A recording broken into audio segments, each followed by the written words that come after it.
Hello বন্ধুরা, আজকে তোমাদের ওয়েদার কেমন? আমাদের এখানে অনেক বৃষ্টি পড়ছে, তাই আজকে চটজলদি আমি একটা রেসিপি শেয়ার করছি। এটা খেতেও টেস্টি আর চটজলদি বেনেও যায়। তো প্রথমেই আমি আমি বানাবো আজকে লাউ পোস্ত। তো তার জন্য আমি প্রথমেই বড়িগুলোকে ভেজে নিলাম, বড়িগুলোকে ভেজে আমি তুলে নিলাম। তারপর কড়াইয়ের মধ্যে সরষের তেল দিলাম, সরষের তেলটা গরম হওয়ার পর ওর মধ্যে আমি দিলাম 5 ফোড়ন, 2টো শুকনো লঙ্কা আর একটু হিং। তারপরে একটু নাড়ি চাড়িয়ে নিলাম। তারপরে এর মধ্যে দিলাম পেঁয়াজ কুচি। তো পেঁয়াজ কুচিটাকে আমি লাল লাল করে একটু ভেজে নিব। অন্যদিকে আমি লাউটাকে কেটে ধুয়ে রেখেছি। তো পেঁয়াজটা যখন একটু ভাজা ভাজা হয়ে যাবে তখন এর মধ্যে আমি লাউটা দিয়ে দেবো।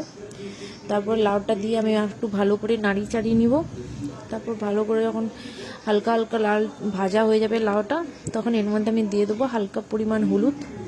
হলুদটা একটুই দিচ্ছি যাতে কালারটা ভালো আসে, তার জন্য। তোমরা চাইলে দিতে পারো, না চাইলে নাও দিতে পারো। তো তারপর এটাকে দিয়ে আমি কিছুক্ষণের জন্য এটাকে ঢেকে রেখে দেবো। তারপরে কিছুক্ষণ পর যখন ঢাকা